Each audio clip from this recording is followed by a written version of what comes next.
Okay, and then today I wanted to warmly welcome, first of all, Romeral and Sarah, who are our speakers for today.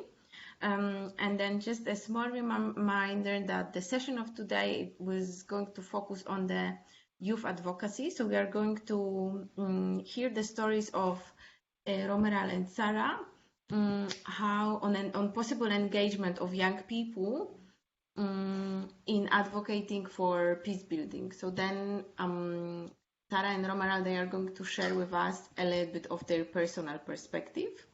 And hopefully this session could be serving for everyone as a little bit of inspiration of a further engagement. Before we start, I think it also makes sense and still to have a small round of how are we today, but I think because we are 44 people, then it would be a little bit okay. It could be a little bit difficult to take the how do you feel from everyone. But if we can pick 5 people. Is there anyone who would like to say, hey, I am like this today?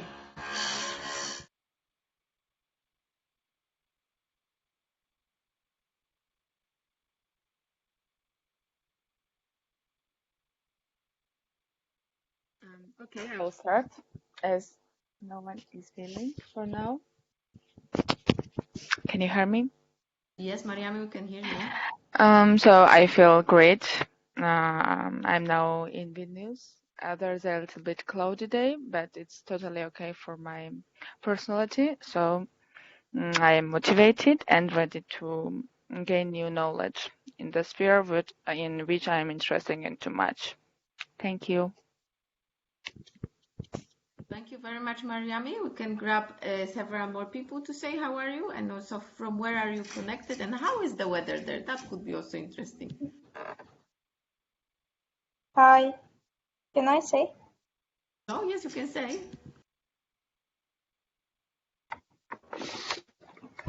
Hi, I'm Sofia from Azerbaijan. I feel like fresh white today because it's cloudy, as Iradzi said. So I'm also fresh and motivated to listen this webinar. Thank you very much. Who else would like to share? May I? Of course, go, Christina. Hi, everyone. I'm a little bit sleepy, even if outside it's sunny and very hot, but I got my coffee with me, so I can't wait to start and listen about youth advocacy. Amazing. Thank you very much. Okay, we can grab 2 more people and then we can start. Hi, everyone. Can you hear me? Yes, we can. Good morning from sunny Lisbon. It's a beautiful day today. I'm sorry, maybe you can hear a bit of noise from outside the street. I'm sorry for that. But I'm in a really good mood, looking forward to hearing what our speakers today have to tell us. And yeah, it's actually 9 a.m. here, so it's 1 hour earlier. So yeah, it's a great way to start the day. Thank you. Thank you very much. Okay, we can grab 1 more person. Hi. Yes, go, Elena. I want to share my garden view to you. A moment. With flowers. Oh, the camera. Sorry. My little garden with flowers, and I will here for maybe 30 minutes. Fresh. I'm Quintilla. And here is the weather is sunny and warm. Amazing, Elena. Thanks for sharing. Can you remind us where are you based? Like, what's the name of your place? Kutaisi. Ah, you're in Kutaisi. Okay, amazing. Thank you very much. Okay, so thanks for sharing. Unfortunately, we cannot go for sharing with everyone because we have 37 people, so all the webinar would be used for this one. But we can continue in the next session so that maybe the other people can also switch. And here I also would like to say that we will have the webinar structured till 11:30. So basically, first I would kindly invite Romeral and Sarah to share their stories, and then we will have proper time for your questions, and possibly Sarah and Romeral can also give us a little bit more of their perspective. So I would say that I would kindly invite Romeral to start. So maybe Romeral, you can also tell us a little bit at the beginning about yourself, and then tell the story of your engagement in peace building. Sure. Thanks, Agatha, and thanks, everyone. I hope you can see me and you can hear me. Can you just confirm maybe on the chat if everything is working from my side? Okay, Yes. cool.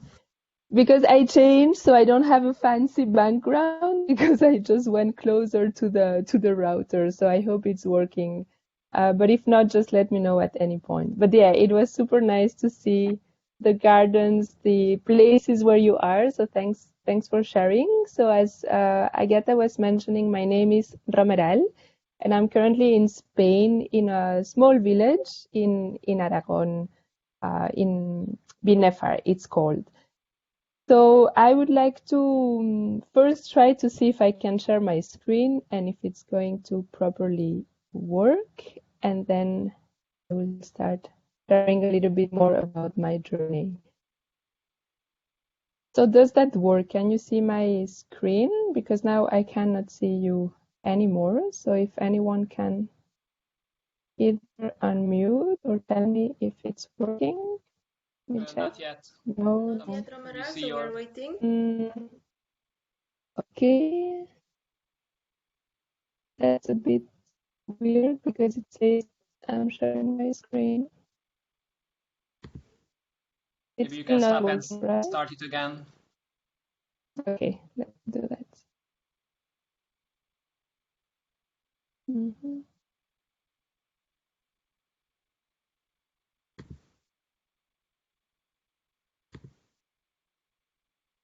Okay, does it work now? Not yet, I guess.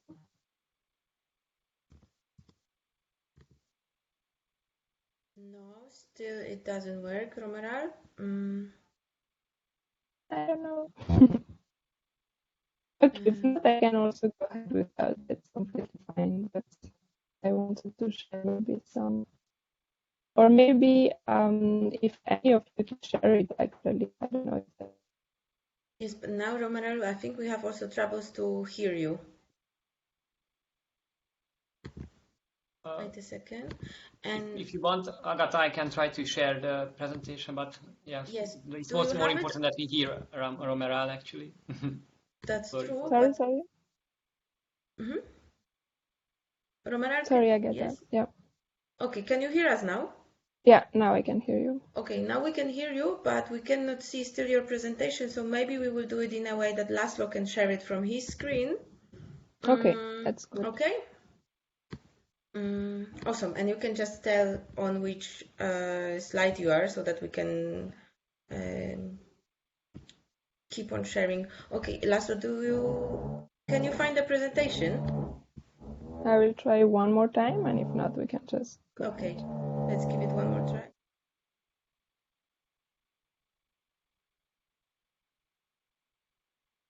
Trying to share it, but it disappeared. Shall I give it one more try now? Or it's Romeral trying? Sorry for the problems. No worries. Supposedly I'm sharing now, but I don't think you are actually seeing it. Cannot see it, Romeral, so I think you can stop sharing. Okay, I can go ahead, that's fine. You can go ahead, and then Laszlo can try to share the slides if it's fine for you. Yeah, of course, no worries. Anyway, sorry everyone for the issues in sharing my screen. I guess that's the perks of doing it online. But anyway, I'm so passionate about my story that I think we can go ahead even without the slides. So thanks for the patience for that. So going back a little bit about myself, my name is Romeral, and the story I would like to share with you today, it's about the journey I took as a youth advocacy member towards the resolution 2250 on youth peace and security. So basically, I would like to tell you a little bit what was behind the scenes, because I don't know how many of you are aware of 2250 resolution. I guess quite a lot of you, since you are interested in peace building from what I heard. But I don't know how many of you actually know the story of how that resolution got adopted and what was the work behind in advocating for such a resolution. So that's a little bit what I would like to try to share with you today. And that hopefully, I don't know if I manage, but I will try to also inspire you on how you can also be advocates towards your own causes and how to create engagement also with institutions when we are lobbying, advocating. So basically, it started in around 2013. I was I was volunteering working for a youth-led organization that was part of UNOY, which is a United Network of Young Peacebuilders, which is the largest network of youth-led organization working in peace building. So I will share anyway more information if you would like to know about the network and everything. But the idea is that we are basically a number of member organization, youth-led organization working towards peace building, conflict transformation, social cohesion, reconciliation, social justice, etc. And all working basically under the umbrella of peace building. But at that time, what we realized is that when we were talking about the topic of youth and peace building, young people were either understood or framed into the profile of either victims or perpetrators of violence. So what we would see is really like two identities towards young people when discussing the topic of youth and peace building, or just approaching young people to work on peace building. So there was like this kind of stereotype idea that, young people are either the victims of the conflict, and most of the time actually young women, or are the perpetrators of the violence, and most of the time young men under that identity. But then at the same time, we were also representing a very large number of young peace builders around the world, as I was mentioning, part of that network. So we really start questioning like how we can raise awareness about the role that young people are playing in peace building, because we can clearly see from the organization that are part of this network, from the communities we are working with, from the young people who are partners in this whole peace building agenda, that they are playing a crucial role in actually promoting and creating peace in the communities. But let's say that at international level, that was not recognized, that was not visible. So we started really wondering like, okay, what would be like what we would need to actually raise that awareness, and that we can really have a new understanding of young people as peace builders. So this is how a little bit we started creating this youth advocacy team that already existed in the past, but that was now taking a very clear objective towards basically lobbying, advocating the UN for the adoption of a resolution on youth, peace and security. So that started from not only from UNOY, so that's also one point I really want to stress upon, is that the whole journey of this advocacy process really went about also gathering other partners, important stakeholders that will be allies in our cause. So how we went about first was this recognition, this understanding that young people are also peace builders. Then we had this creation of this youth advocacy team, where we started basically having missions towards the UN, because we identified that we actually wanted an international recognition. So we identified the UN, and in particular the Security Council, as basically the body that was dealing with such issues and that could actually adopt such a resolution. So we basically started creating our advocacy strategy that will go towards this adoption of a Security Council resolution on youth, peace and security. So for the ones of you who are working on women and peace or gender-related issues, it was very aligned with this Women, Peace and Security resolution that already exists at the Security Council of the UN. So again, I'm talking from the perspective of the work I did in advocating with UNOY, but I will then later explain also the role of partners that were very important in that journey. So we basically had this youth advocacy team, 2013. We start doing some research. We start consulting our member organization. We start understanding how the strategy should go about. We start identifying that we want to tackle the Security Council, and we start having support from donors that actually, with some funding, allow us to start traveling to New York, to UNHQ, to start lobbying the institutions of the UN there and the different permanent mission of the countries to really start raising awareness around this question of youth, peace and security. So to go a little bit on this life story, so you can imagine like a small group of young peace builders traveling to New York, to this giant HQ with all the how can I say, like, you know, the whole movement of having a big institution. We start scheduling meeting with permanent mission, with the UN representative, and we start, sorry, question about youth, peace and security. So what happened at that point is that when we were meeting with these all decision makers, officials from the countries, from the UN, we realized there was very little awareness about the youth, peace and security agenda. There was very little understanding, and there was very little interest at that point. So in fact, when we were preparing to actually meet some of those representatives, we had to prepare very well to align and see which were their priorities and how we could build upon the question of youth, peace and security. So we also brought certain research that we had been doing, as I was mentioning previously, certain consultation. And basically, I think the first very important step from our side was really to raise awareness. Because just to maybe share some anecdotes, at first how it started was really like, okay, like, you know, some people will just say to us like, it looks super nice, this question about youth, peace and security, but okay, as a country X, Y, Z, doesn't matter which country, but we are not so much interested. We have this other priority, or like almost patronizing us, no? Like this approach of, oh, it looks so nice, this group of young people coming to us and sharing their report, like, let's take a picture with them, but you know, that's the end of the story. So, I mean, of course, that was not for all the meetings we held. But at first, just to share that there was very little awareness, and we really had to construct or to build on our legitimacy and credibility. So one point or lesson learned that I really want to stress upon, it was that we were representing a larger network. So it was not only coming from individuals, right?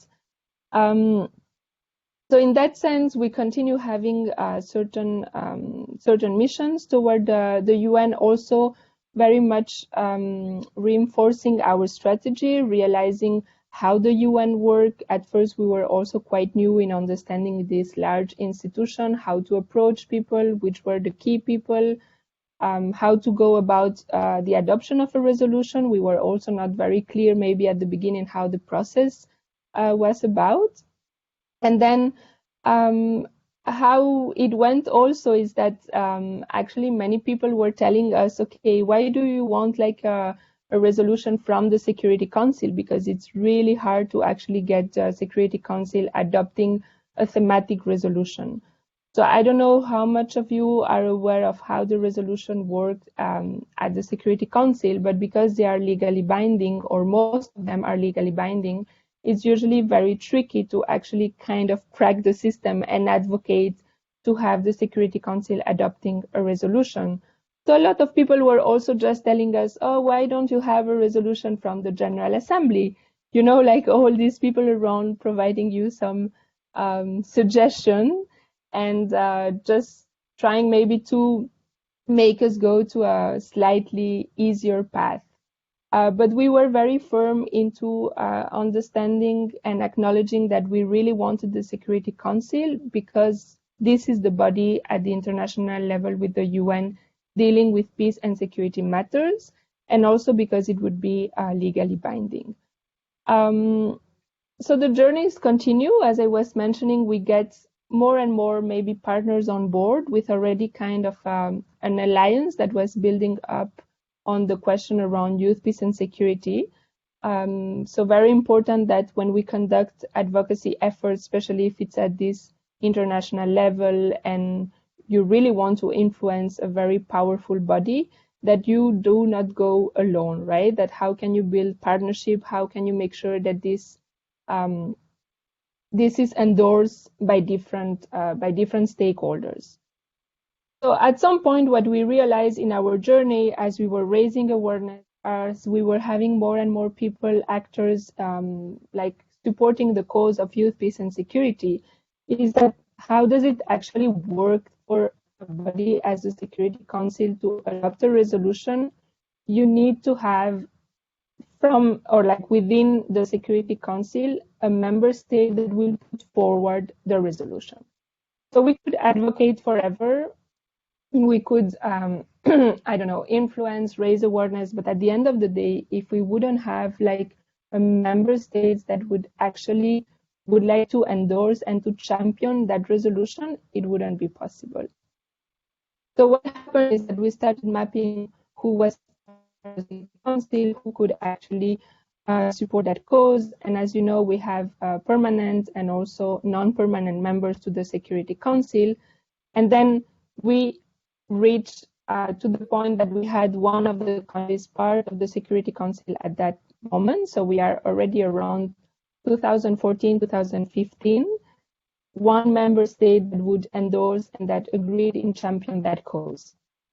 I don't know how many of you, and I'm sure some of you know, but can you guess which was this country that actually championed or put forward a resolution on 2250, youth, peace and security? Any idea? And thanks, Eliska. I can see you shared on the chat like the Youth for Peace.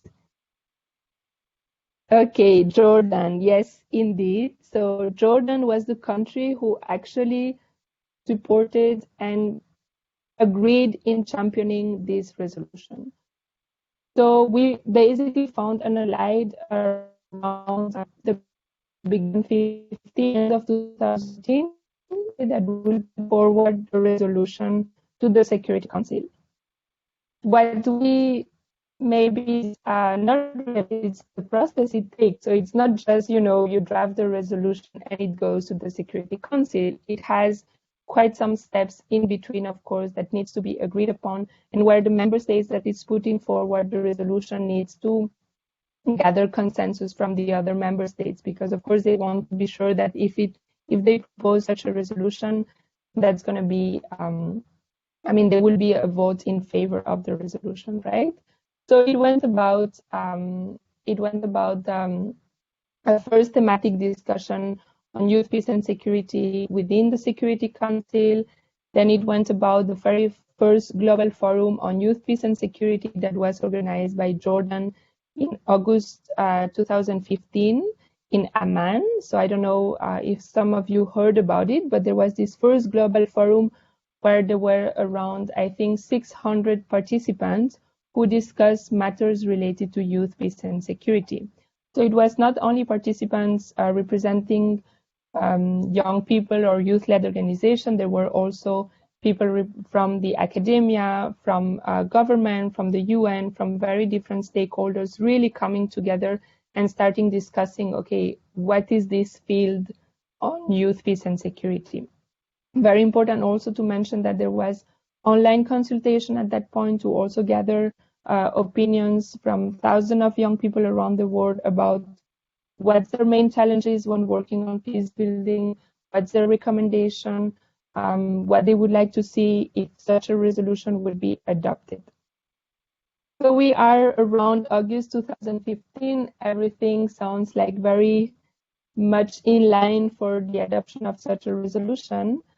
But then it's October 2015, and yet we don't have the resolution adopted, which was a little bit, or like a lot of concern for most of us, because what happened at that moment is that Jordan was ending their period at the Security Council in December 2015. So basically, if they wouldn't put forward that resolution in the 2 months that were left of 2015, we would need to start all over again our strategy, because Jordan would not be anymore member of the Security Council.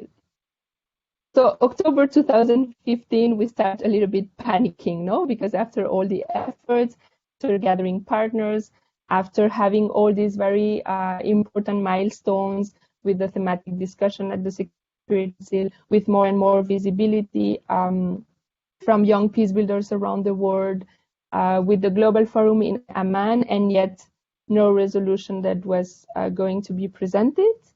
But eventually, Jordan was actually working on it. There were, like, of course, conversation, negotiation. There was a first draft of the resolution. And eventually, as some of you know, on the 9th of December 2015, we got the resolution 2250 adopted. So for the first time in history, we have a resolution on youth, peace, and security, a thematic resolution adopted by the Security Council that targets the role of young peace builders, or the role of young people, in peace and security. So just to mention maybe 2 elements that also really supported the cause and the journey in that advocacy was what I already mentioned, but really want to stress upon this partnership aspect.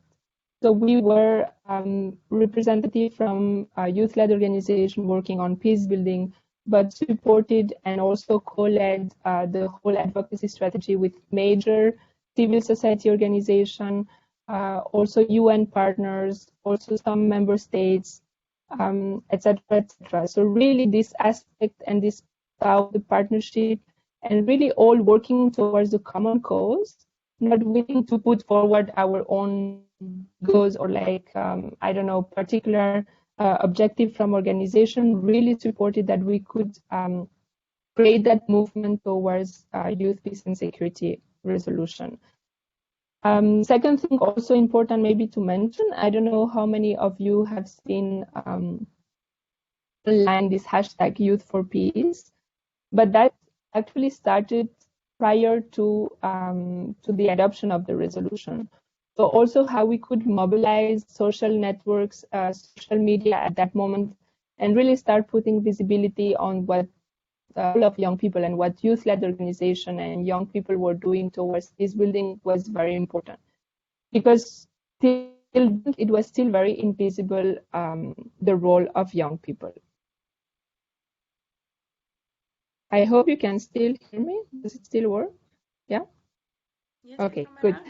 And then I will just mention a few things about the resolution, but before that, also what I want to mention is that sometimes we might see outcomes from institutions such as the UN, or like, I don't know, could be EU, Council of Europe, African Union, etc., as very far away, and we can see all these documents, all these resolutions as something that, I don't know, we don't know like who has done it, who has advocated for.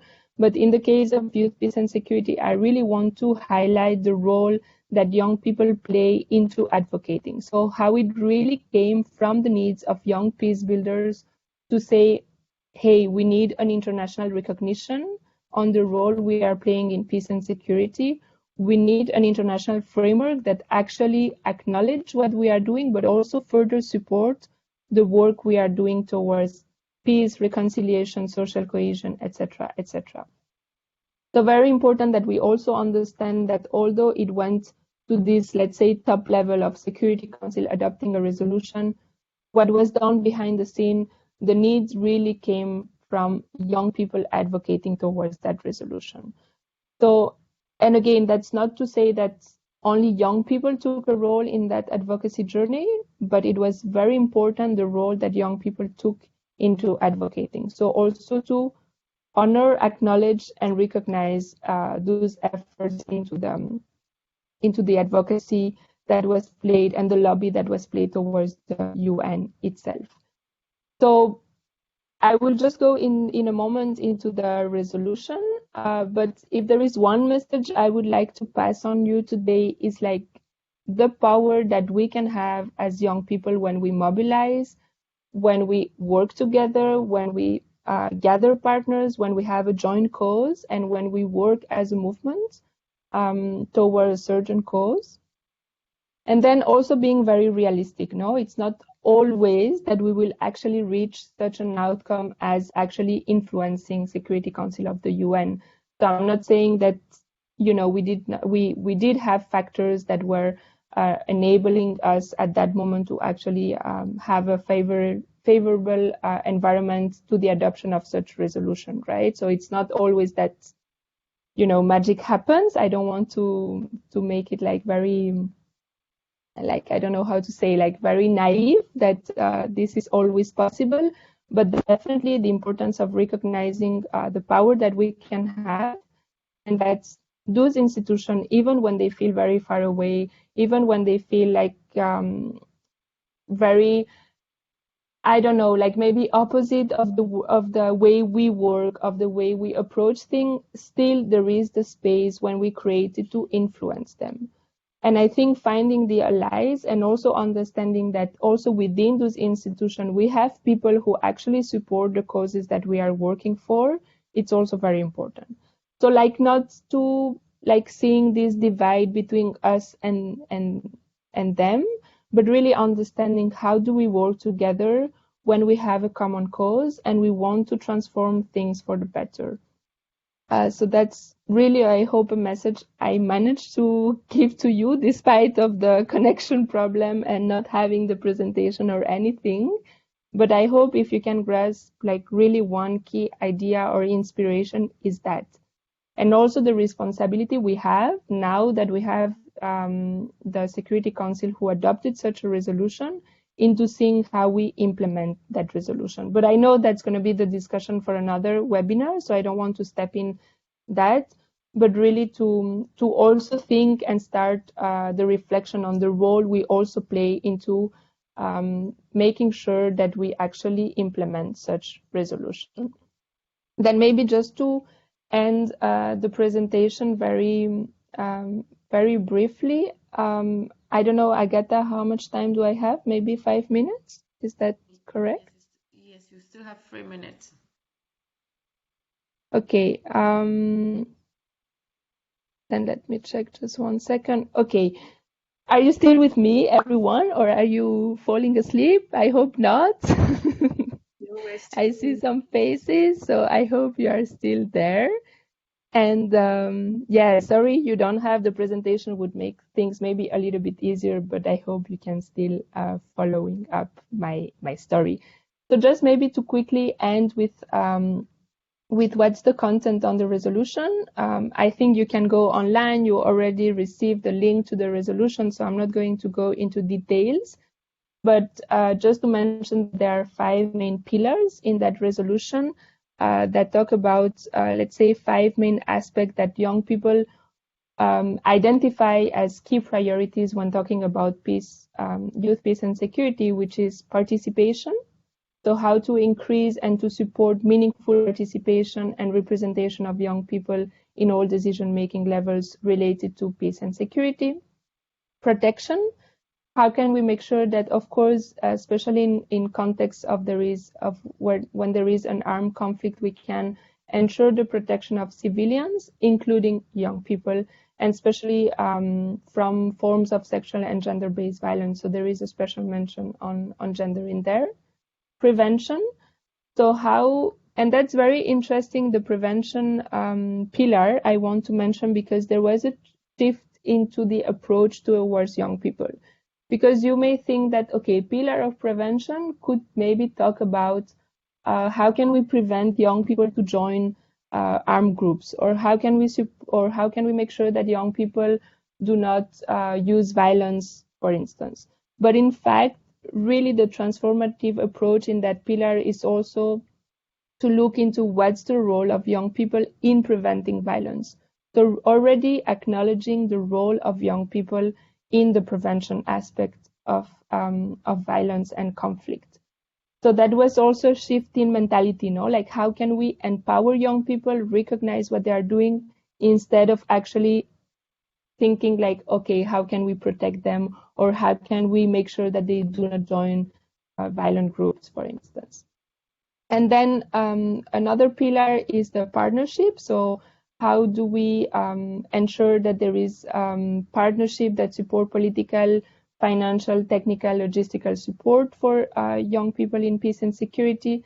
And then the aspect of disengagement and reintegration. So especially in that case for young people who have been part of, let's say, violent groups, violent movements, how to ensure proper reintegration in the communities, acknowledging, identifying their needs and recommendations.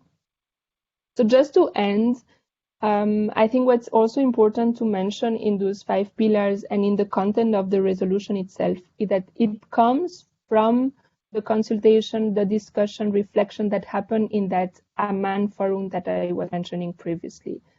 So sometimes you might go to forum and you have young people declaration on this and that, and you never know what will actually happen with those documents. In this case, it was the basis for the draft of the resolution. So very important that actually there was quite a great work into incorporating all those discussion, consultation with young people at that forum, that then was the basis for the resolution itself. And what else can I share with you? I think I have some, at the end, I had prepared like some key learnings. So maybe I can keep that for later, maybe for question, because I think I've been saying it, some of the key learning throughout my presentation, and I want to make sure that we have time for question later on. So I guess I'm going to end here, but yeah, thanking you for the patience with the internet and with the presentation or non-presentation. And I hope it was inspiring, it was useful, that you could learn a little bit of what happened behind the scene in that concrete example of advocating for a resolution at the UN Security Council on youth, peace and security. And yeah, thank you. Thank you very much, Romeral. Thank you very much, Romeral, because I think that's the story that even if there is no presentation, then it always is very heartwarming to hear it from you personally, when you were the person who actually went to New York and were advocating for this resolution to be adopted. So then every time when I open the resolution and work with this one, I think like, hey, I know the people who are behind it. And I think it's also a very powerful feeling. Because it also shows like, hey, young people, when we gather together, we also we can be change makers, and that's an amazing story, and thank you for sharing it. And I also wanted to let you all know that today we are going to open the e-learning module that is all about the resolution 2250. So if you skipped anything, like maybe something was not clear for you at the presentation now, then you will still have a chance to explore a little bit more. But I think with the insight of Romeral, I think it would be lovely. It's just like a nice invitation. Let's explore more. Okay, Romeral. So now thank you for your part of the presentation. I will now give the floor to Sarah, but I would still ask you, Romeral, to stay with us so that we can, after the presentation of Sarah, we can still have the questions and answers session, okay? Thank you. And then, okay, so Sarah, okay, I see you already. So I wanted to give the floor to Sarah Anna, who is the member of the Advisory Council of the Council of Europe. I am not going to give any more tips here because the floor is yours, Sarah. So Thank you. Can continue. So welcome to everyone, and I will try to share my screen as well right now. So just 1 second. Does it work for you if I do it like this? Yeah. Yes, it works. Perfect. So actually, I just want to give you a short overview on who we are. So everyone is on the same page and you understand where I'm coming from. So basically, I'm one of the representatives of the Advisory Council on Youth, and we are a non-governmental partner in the co-management structure. And the aim of the Advisory Council and the co-management system is that we actually have that we foster the youth participation and to improve decision making. So we are actually lucky that we are invited to be part of this, because it's not always been like that. And in our case, we are 30 youth representatives, where 20 of them are elected at the European Youth Forum's General Assembly, or at the Council of Members, actually. And then there's 10 non-YFJ organizations that advise the Committee of Ministers as well, that are elected by the Secretary General. So what's our structure? As I said, we are in the co-management system. And the way that it works is that we come together with the CDEG. There's a lot of abbreviations, but it's basically a lot of ministers that work with us. So it's it's not only ministers, but it's representatives actually from the government. And there is 50 of them. And so together we work on the priorities of the youth sector, and we also make recommendations. And we, especially as the Advisory Council on Youth, try to focus as well on peace building, because it's one of the priorities that I will look at later. So how does it work? So basically there's the European Steering Committee for the Youth, which is comprised by the 50 member states of the European Cultural Convention, and then the Advisory Council, which is made up from us. And together we are the Joint Council on Youth, and this is actually the decision-making body that we're working on. And so in total, it's really 80 people that come together and work on different recommendations. And we try to contribute to the effective mainstreaming of youth policies across the Council of Europe's program. And we establish priorities, expected results, and we also allocate the main budget. And to make it a bit clearer, there's also another subcommittee, more or less, which is part of the CMG, which is the Programming Committee on Youth. And there is 8 elected Advisory Council members and 8 representatives of the Steering Committee. And together they focus on the programs of the European Youth Centers and also on the European Youth Foundation in the accordance with the priorities and the objectives which are set by the Joint Council. So basically they monitor the implementation of the program of the European Youth Centers and the European Youth Foundation. And if you don't know, there is 2 youth centers, where one is in Strasbourg and one is in Budapest. So that's on this side. And then I think one thing that is very important also in the light of looking at peace building, then we're looking at the EU Council of Europe youth partnership activities, because for us, being mostly based in the European Union, but not only covering European Union states, we thought it's relevant to actually have strategic partnerships and also focus on the various parts where we actually can work together. And one of them is also peace building, because it's also one of our pillars, and it's something that the European Union also is looking at. So then what are actually our priorities for the Advisory Council on Youth and the youth sector in general of the Council of Europe? One of them is the access to rights. Then there is where we are looking at also in parts of the peace building process, that we're trying to advance the YPS agenda and also UNSTR 2250, where we're relying on the basic rights to express ourselves and also to be an active part of our society. We're believing that it's important to continue to promote and to extend those rights to all.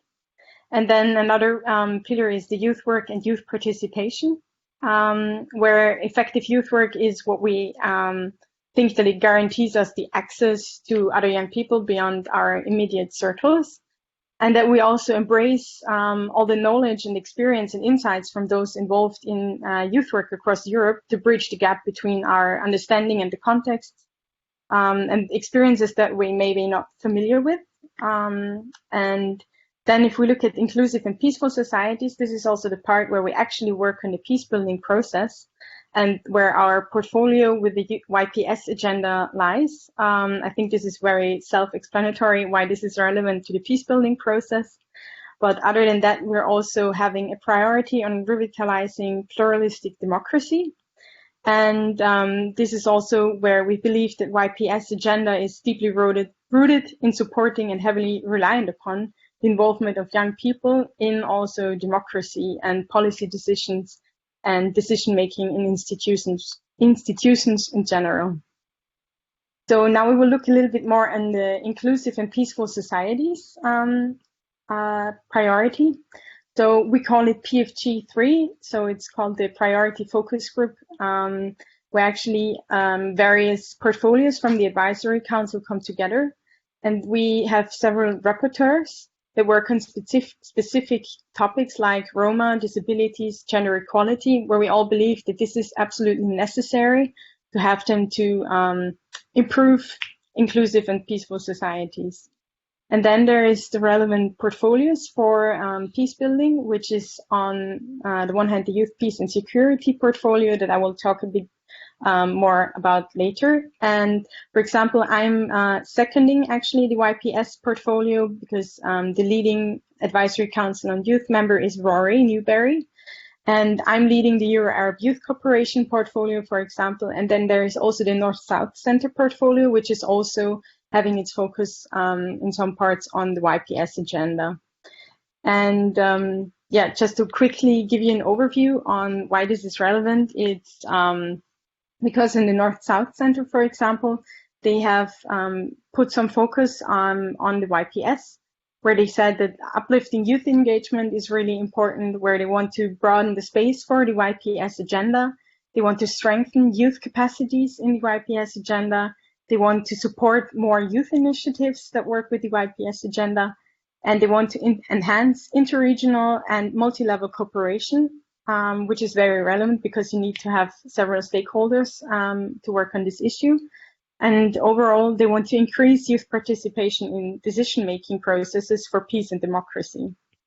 And also for the Euro-Arab Youth Cooperation portfolio, we had last year the Euro-Arab Youth Forum, and the topic was actually youth peace and security.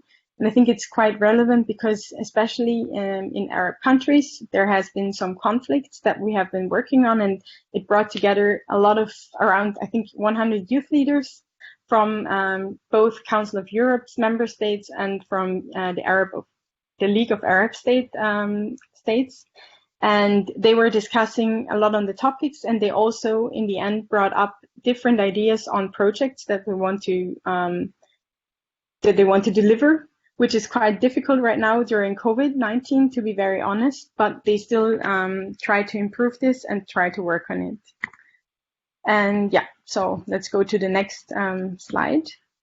So I think the most relevant that we're working on right now is the Youth Peace and Security portfolio, where we have several goals. And one of the goals is that we want to gather and share examples of effective, sustainable, and meaningful implementation of the UN's SDR 2020-50 across Europe, while we're respecting varying contexts and barriers. So basically, we sat together when we started our mandate. Our mandate is for 2 years, and we thought, what are we actually trying to achieve with the portfolio? And so for us, it's very important to position the Council of Europe as one of the major international stakeholders on the YPS agenda.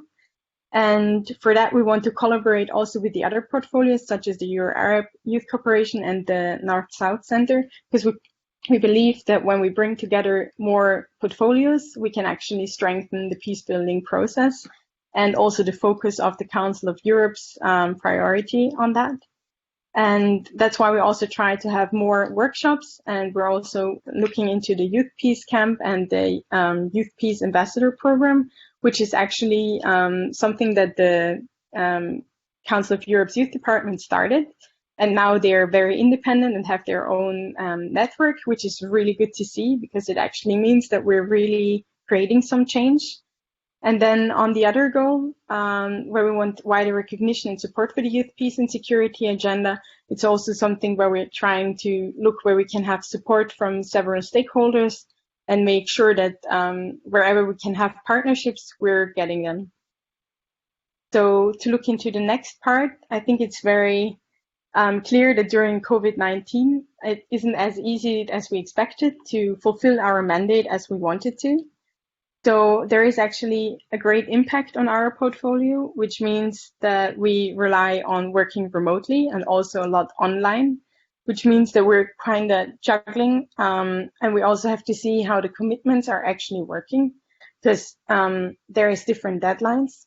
I'm sorry, my voice is cracking a bit. I need to drink something. So basically, we are relying also on the young people that are interested in getting more involved, such as you. Try to see where we can foster the partnerships as well. And what's just really sad is that there is fewer youth sector activities on the YPS agenda because it's not as easy as we wanted to meet, as you know. And so we actually have less opportunities to trial some of our ideas that we have with the portfolio. But nevertheless, we're looking forward to trying everything that we can online. And then, so we're actually also thinking that the funding is really hard to get now, and the support for non-COVID portfolios or issues that we have.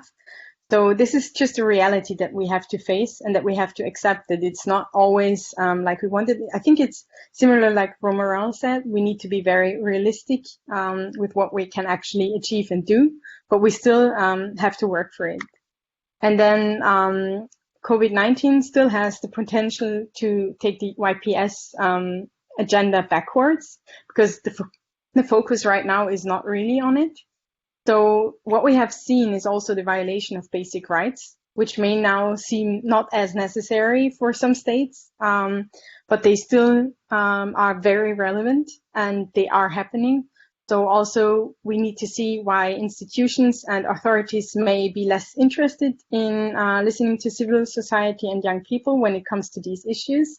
It doesn't mean that it is for every institution or also for governments that this is happening, but we have to be very honest about it and still try to work on that, on the issue.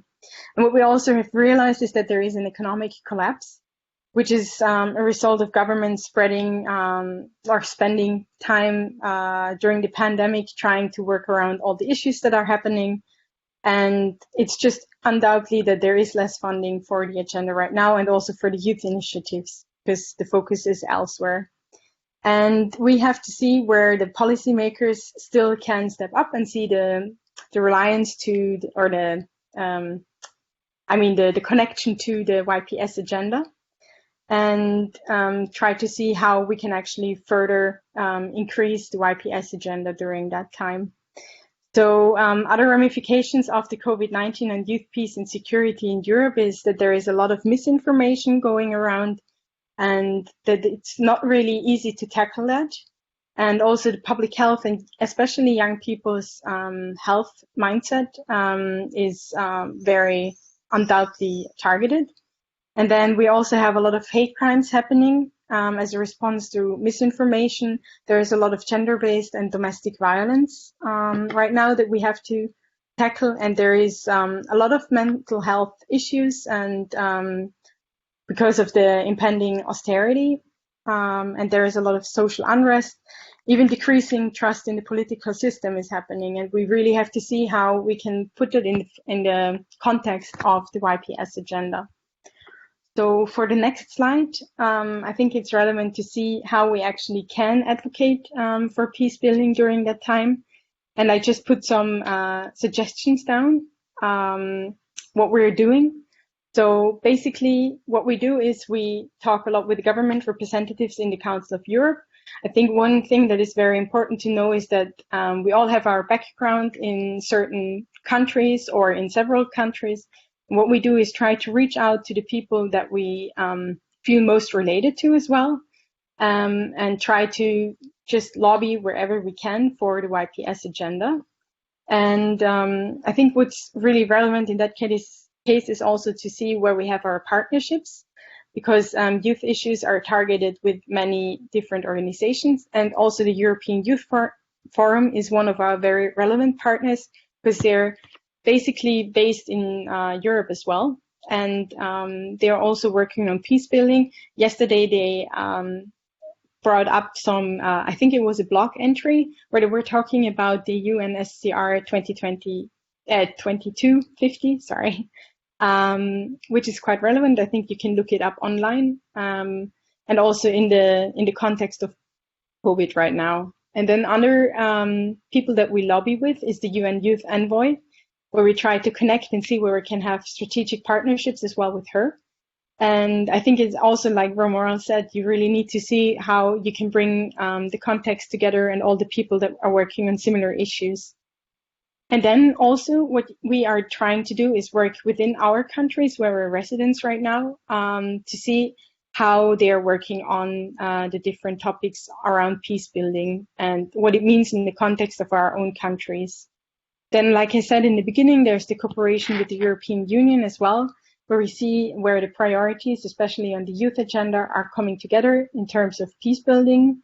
And I think also it's the same thing with the cooperation with the League of Arab States, where we're trying to see in what kind of context they are working on peace building. And since the last conference, I think there's a greater awareness on the topic, because we also had several talks after the conference with the League of Arab States. And they said that this is something where they want to foster also training and education. And I think this is something very relevant, especially for countries in conflict zones. And we will try to have a lot of material that we can actually share on the topic as well. And then what we also try is like different webinars where we work online and where we share our experience and knowledge, and also what has been done and what is going to be done. And then it's also very important that we make use of our social media accounts. So we actually have a strategy in the Advisory Council on Youth where we planned how we're going to advocate to several ministers. It's also something that we as young people really have to be aware of, the impact that we actually can have, and how big our audience can be if we actually try to share and reshare what our partners are doing. So also to create a greater impact. And then there is several NGO corporations, because we don't know it all, very honestly. We are trying to learn from several NGOs and expert groups, just to make sure that we're actually covering everything that we need. And we will never probably know everything, but we're trying to make sure that everything that we do is based on knowledge and real things. So our background is a lot of NGOs or national youth councils, and I think this is something where we all learned how to advocate for certain topics. And in my case and my partners in the portfolio, it's especially on peace building, because this is something that is very dear to us. So yeah, I will go to the next slide now. This is about how you can be a change maker. And I think why this is relevant is because we all sometimes face a lot of tricky situations where we're not really sure how we can actually step up and use our voice as we need it. So I think what is really important is, if you're interested in peace building, make sure that you're educated on the topic as much as you can, and also put it into the context of your own country or the place that you're living. So to make sure that you know how to approach, for example, people responsible in the government, which are tackling the issue. So there is always a lot of restrictions, and you never know how to really do it in a proper way. But actually, it's all about being sure about what you're doing and stepping up for yourself and what you believe in. And another thing that you can really do is join peace building networks or do the training like you're doing right now, because you don't need to create your own peace building network if there is already one that you can make use of. And if there is none in your area, I think it's good to reach out and just to make sure that you gather more support from outside, because usually it's very easy to get all the information that you need and try to put it into your context where you're living. And then one thing is very basically become a politician and support peace building policies. And the reason why I'm saying this, it's not something very easy, especially in a lot of different countries. It's not very simple to be a politician when you're a young person. And I think it's just right now trying to change a little bit. So in my context, I'm living in Austria. It's a little bit easier, but I know that there are several countries where it's not that easy. But actually, if you really want to create change, go for it. Try to do it. And another thing that you actually can do is become active in an NGO and also do something like we are doing when we're in the advisory council, apply for different representative roles and become an advocate on a higher level where you're actually allowed to have a seat on the table because it's part of your representative role, such as us right now with the Council of Europe. And it's not as hard as you might think. You also have to go through election, but I think it's still worth it just to have the seat on the table. And like I said, yeah, you can attend different trainings. What is very important is that you educate yourself on the barriers, because right now there is a lot of new challenges that young people are facing, also in terms of peace building and safety, such as artificial intelligence or cybercrime. And I think we as young people are the people that are actually the most aware of it, but we're still not safe from it. So we actually are facing the problem that things are really changing very rapidly, and the policymakers are not able to change policies in that time very quickly, just to adapt to what is actually needed. So we need to make sure that we're also on top of that and try to educate others on how to be safe. And then what you also can do is create peace building projects, which is very relevant for different societies, and where you can actually bring young people together and work on certain solutions that you can actually showcase. And what we can support you with in that case is that you also apply for grants or funding from the European Youth Foundation, because they're trying to support a lot of projects also in peace building. So this is one way to also do it. So what does the Youth Department of the Council of Europe offer for you? So one thing that I already mentioned is the European Youth Foundation and the Advisory Council on Youth. So the EYF is actually supporting you when you need grants or also knowledge on certain topics. And I don't remember how often you can apply, but there is a link there is the website where they're explaining it quite well. And what we can do as an advisory council on youth is to listen to you when you want to talk to us. So never hesitate to reach out to us, and we will try to find several options where we can actually work together and where we also benefit from your knowledge. And yeah. So another thing are the study sessions which are international educational youth seminars. Where we bring together members from different youth organizations and experts, where you can discuss several topics. And I think they decide on the topics before, so you can also suggest topics if they're very relevant for you. And they usually last between 4 to 8 days, and they're organized in cooperation with youth organizations. So in that case, it's really down to earth as well. And usually they happen in the European Youth Centers in Strasbourg and Budapest. And the selections of topics is actually done by the Advisory Council and the Programming Committee on Youth in that case. And there's also the link. And for the training courses, which is slightly similar, like I said before, it's very important that you get yourself the training that you need for peace building, and make sure that you apply for it whenever you have the time and the resources, and to see which is fitting for you. So the real talk that I want to have with you is, it's never easy to get the topic down to earth and to the politicians' minds, which are actually doing the policies. But we have to accept that, but we shouldn't give up. So you never should be afraid to step up and talk about the topics that you're really interested in. Also try to challenge yourself, because a lot of us are actually very knowledgeable and we know what we're doing, but we're still afraid to speak up in certain areas because we don't believe that we know enough. But actually we do.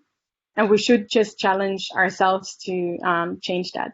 And whenever you have the opportunity to grab the seat, do so, and also follow up on what is being done. So if there is politicians working on certain topics, ask them what they're doing to further advance the YPS agenda in that case, for example. And always ask questions. Never just sit there quiet, just try to ask questions. It doesn't matter if you think they're not good enough, they will be good enough, because we really need to challenge others. And yeah, don't get too complicated. Use a low barrier language, because this is something where we sometimes get lost with all the policy papers that we're working with. We need to make sure everyone is able to understand it. So this is something very important.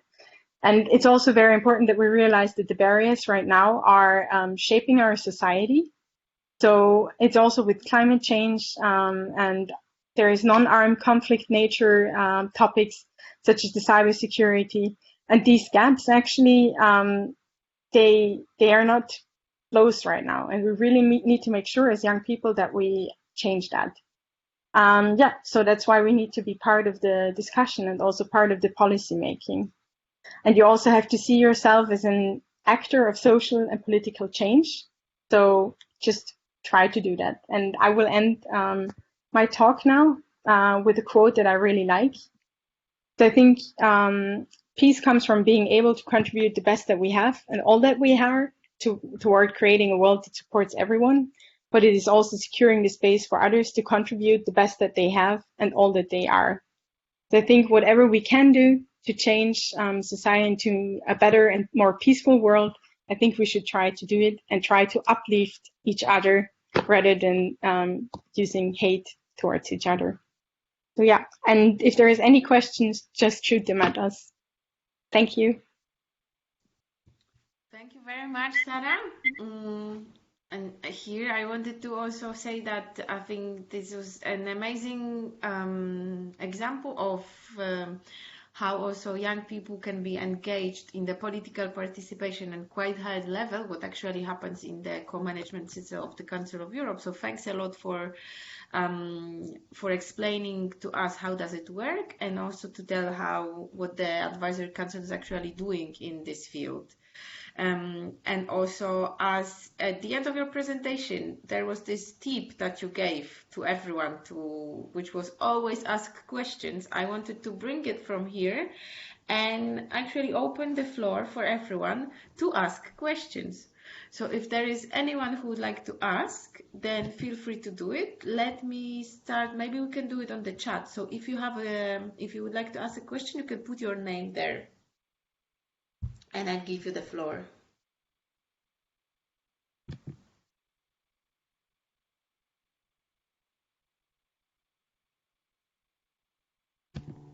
Okay, if you don't have to put your name in the chat then. If you would like to ask the question, just put your mic on and go ahead. Okay, we have Zulfia who is asking, my question is how to join international peacebuilding networks. Okay, so maybe Romeral or Sarah, would you like to address this question? So actually, I think it's very simple. I think you have to Google which relevant peacebuilding networks are around you.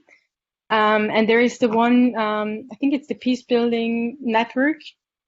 I have to check where the link is. I'm not sure if someone posted it. Oh yeah, Youth Peace Ambassadors Network. There is Ilishka, I think, posted it on the chat. And I think it's you just need to reach out to them and see if they can support you for the region where you're part of. And yeah. Okay, thank you, Sarah. Romeral, would you like to add something on this one?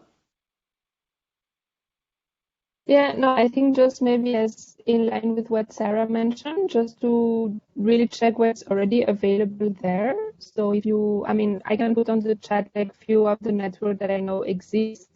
You can also check online. I know like there is this global Facebook group, Youth Peace and Security. So a lot of things are posted there.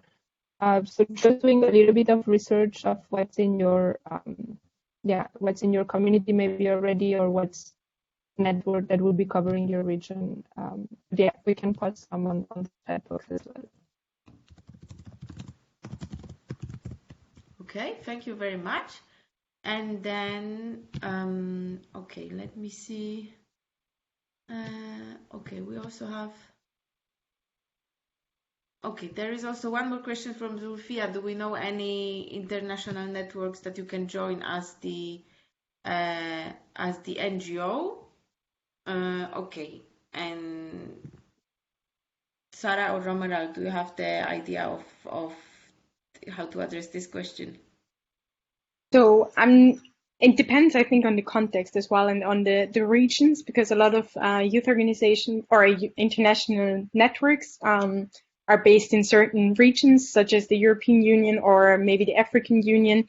And I think what you need to do is to basically Google if there is any big international cooperation for youth. And then I just can talk about the European context because this is where I'm based. And then you just have to see for the application rules. And usually there are certain things that you need to do to be able to join as an NGO. But usually they're not that high of a there's not that high of a barrier to join. I mean, it depends also on your NGO that you're working with. So I would just say also to check if there is something in your region. If you have a certain region, I can also try to look it up for you as well. Okay, thank you very much. And I also see that Romeral is posting also on the chat that there is, for example, also UNOY, so United Networks of Peacebuilders, and then also GPAC and EPLO, so we can also Google more those ones. And then also there was a next question for Romeral. During the process, did you feel listened by the politicians? Okay, good question.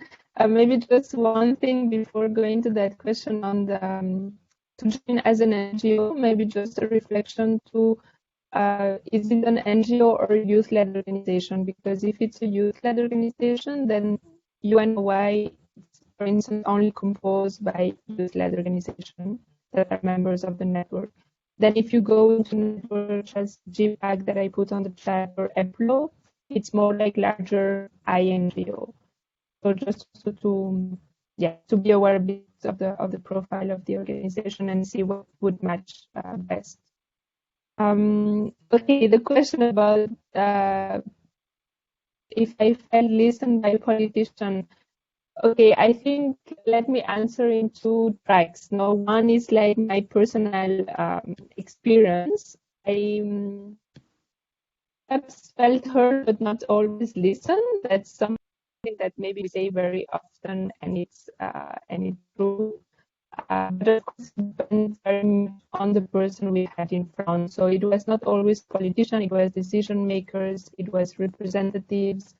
So in that sense, yeah, it kind of depends on the profile. I think the question that maybe it's more interesting is like, how do we build an efficient conversation or dialogue with those, with decision makers, with people who have a certain power in decision making, right? And I think in there, what's also Sarah mentioned previously, is really understanding each other's priorities and interests and how we can build this common ground for conversation. So if you are going to approach like a politician and did not do your previous background research on what that person has done, what they are actually focusing right now on their priorities, if we are now in a context of COVID-19, you will need to frame all that so that the conversation can also flow. So it's not always about like putting the responsibility on the other, like do they listen or not, but what's the responsibility I'm taking so that the conversation can actually flow. So just to give anecdotes and to be super transparent, no, we were not always prepared when we were meeting some of those, let's say, politicians or decision makers. So sometimes we might go and then they would tell us, oh, but I'm not the right person you should actually be talking to because I'm not dealing with that issue. Or like, you know, our priority is this. Or actually, we already replied to one email to one of your colleagues.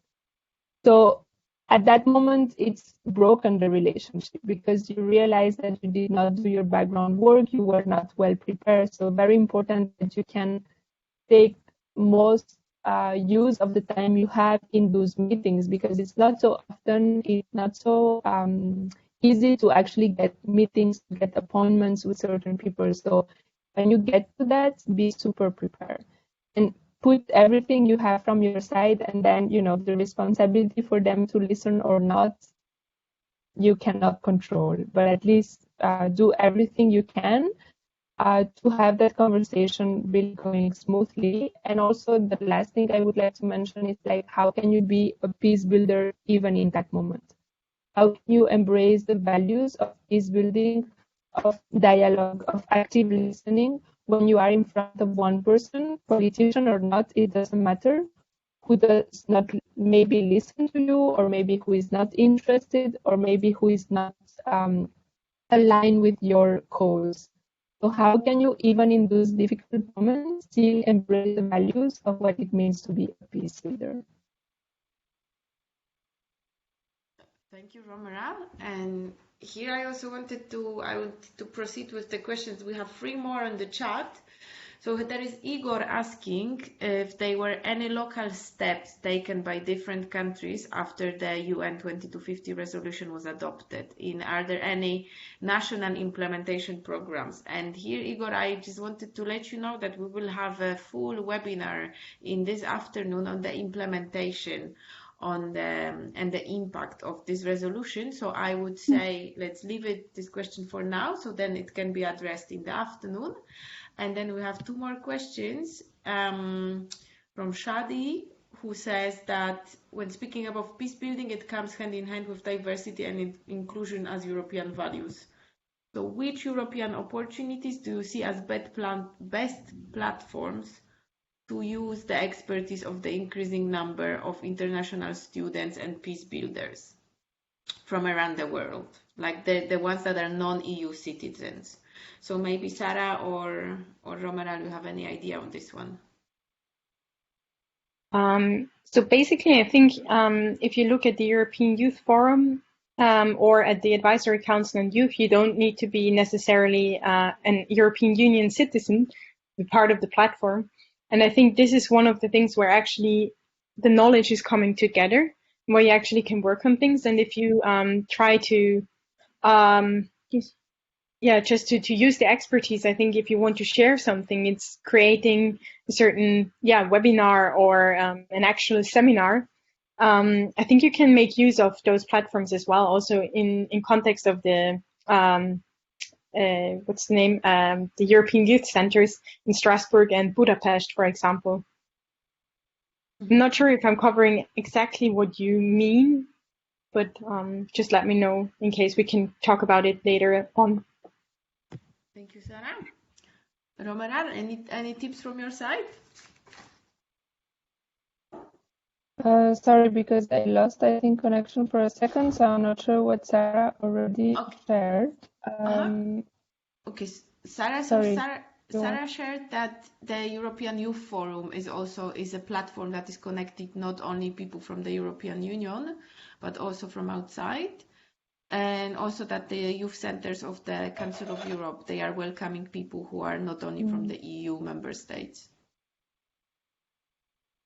I would say if we look into institution, I know it's, well, sometimes limited, but I guess there are opportunities also like at the EU and I'm sure Council of Europe as well, in terms of having non-EU citizens, let's say, to be applying to some of their programs. And well, I would say that maybe the European, most of the European programs working around youth, at the end of the day, one of the requirements is to be based in Europe, but I think it's regardless of the nationality. So, I mean, I would say to still look into, even when the possibilities are small, but within the institution there are opportunities around that. So I don't know, Shadi, if it really replied to your question. Yeah, and I'm happy to provide a little bit more later if needed. Thank you very much. And then we have also one more question. It's a question to Romeral. Which countries were the toughest to discuss with when you were discussing the process of the UN 2250? I don't know if it's like a trick question for me to say names of countries. But yeah, I'm not going to go into that. And to be honest, not because, I mean, of course, not to to enter into sensitivities here, but I think more than anything, it's not to point like who were the toughest or not. I think the point again was like, I mean, I really want to take responsibility on us, like how much were we prepared into that? So in the sense that like some countries were really difficult because in fact they had other priorities. I might be in agreement or not, but the reality from their context was something else.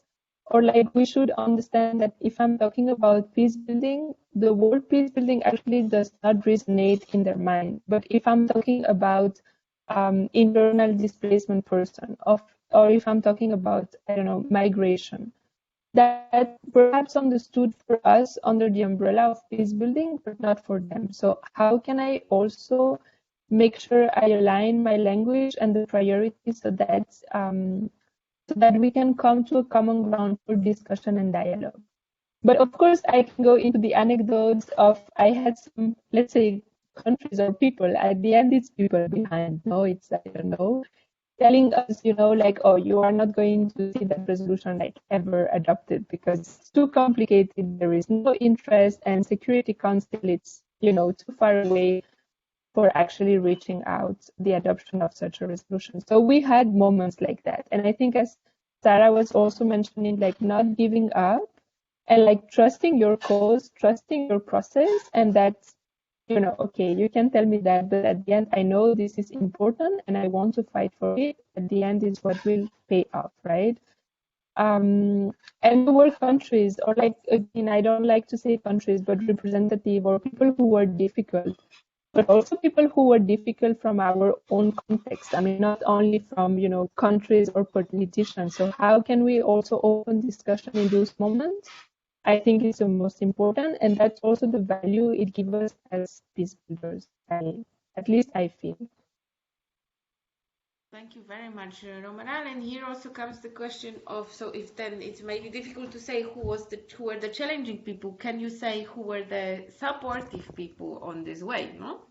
So that who were people who were saying, yes, you can make it. Eliška asked for who were the most supportive countries, but I reshaped it a little bit, Eliška, if you allow me, for the, let's say, supportive people on your way. So basically, how to find support in this journey.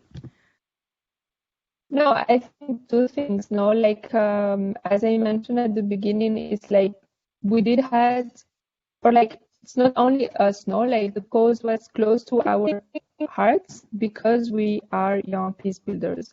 But the cause was already endorsed and supported by major civil society organizations.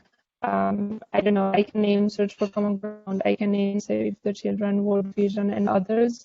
Also by some UN programs, UNDP, UNFPA, UN Women, UNICEF. I mean, there were people within those institutions really supporting the cause, and that were super important in giving us access, in facilitating contacts, in providing support, in opening spaces for discussion, in raising awareness, etc., etc.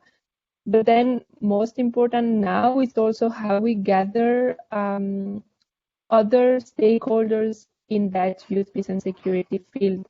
So now we can see a lot of endorsement, and we will discuss later this afternoon about that, what happened since 2050.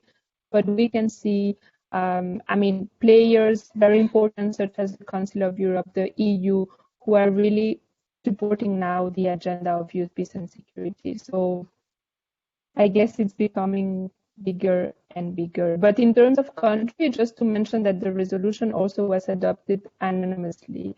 So basically all the 15 representatives of the Security Council adopted the resolution. There was no one against, or there was no one with abstention in that process. So at the end, it became supported by all the Security Council members.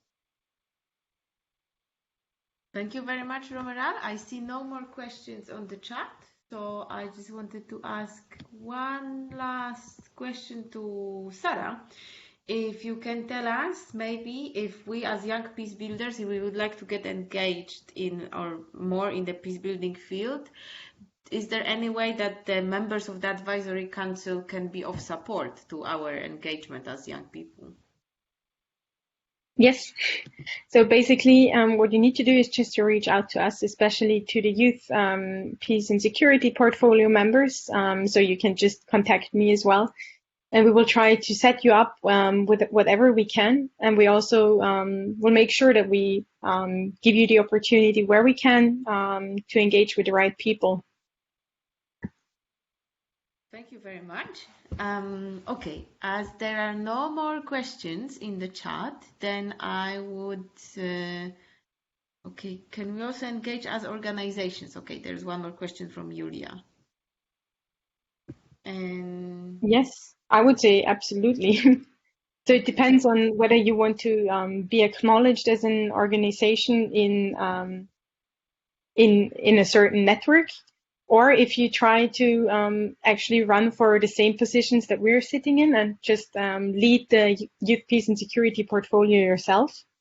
So every 2 years you can apply for becoming part of the Advisory Council on Youth. And you don't need to be a member of the European Youth Forum, but you can also apply as one of the 10 organizations that are not part of the European Youth Forum. Mm-hmm. Thank you very much, Sarah. And I see that also Laszlo, you wanted to comment, so I would give you the floor. Thank you, Agata. First of all, I just wanted to say thank you for both of you, for Romeral and Sarah, Anna, for these presentations. Thanks a lot for being with us. Maybe just to add that Sarah referred to other members of the Advisory Council, and actually they will be also joining us. So Pega will be joining us later today, if I'm not mistaken, and also in the upcoming days, Rory will be with us. Also, it was mentioned that it's important that you look for opportunities to join different peace building networks, and that the program on Saturday actually will be dedicated to that, so there will be more to learn there. And also to make it just a place for advertisement for the European Youth Foundation that is providing grants for projects in the Council of Europe member states. We will also have a presentation with Silvia Ivanovna on Monday. So there is a lot more to come with more information. Thank you very much for being with us. Thank you very much, Laszlo. And yes, Sarah, you wanted still to add something? Mm-hmm. Yes, just one thing. We also have a member in the Advisory Council on Youth who is part of the Youth Peace Ambassador Program. So he's actually very knowledgeable as well, and his name is Jorge. And I think he will also be more or less part in his role as a member of the network in some part of the sessions, I guess. Yeah, Laszlo is not. Yes, Laszlo is nothing. Thank you very much, Sarah, for mentioning it, because yes, then Jorge will share his story on how is it to be a member in Youth Peace Ambassadors Network on Saturday, together with the people who also took part with the Youth Peace Camp organized by the Council of Europe. And then, so thanks a lot, Sarah and Romeral, for joining us for this webinar and sharing your inspiring stories. And thanks a lot also for all the questions and contribution and interest that you also showed with all the questions. And yes, as for the afternoon webinar, we will have again Romeral with us, who will tell us about the implementation of the UN 2250 resolution. We will also have Eliška, who is also present with us now, and she is also a member of the Youth Peace Ambassadors Network. And then we will have also Pega, who is the member of the Advisory Council. But then we will move a little bit from this, like how to get engaged as the young person in peace building, into more what is the situation nowadays on the implementation of the peace building actions.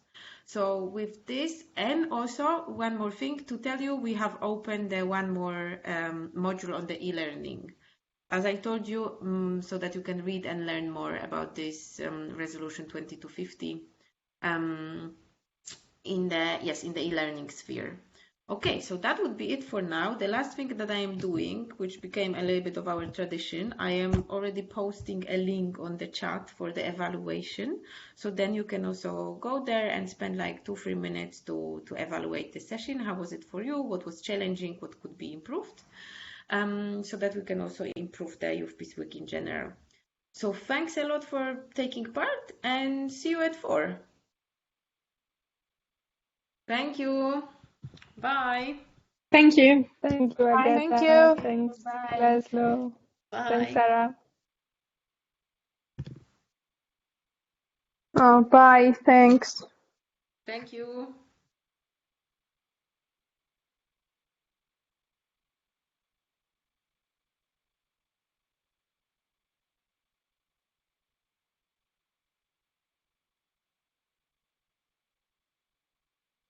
Thanks a lot, Sarah, for joining.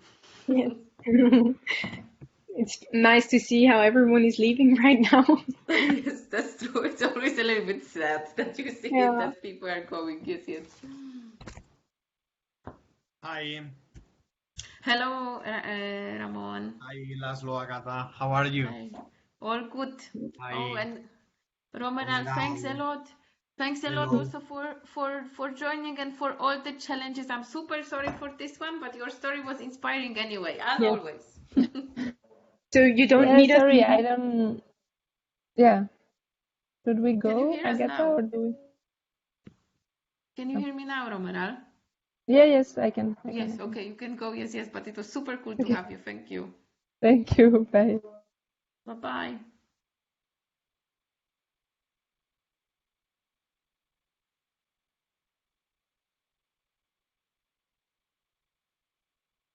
How are you, my dear colleagues?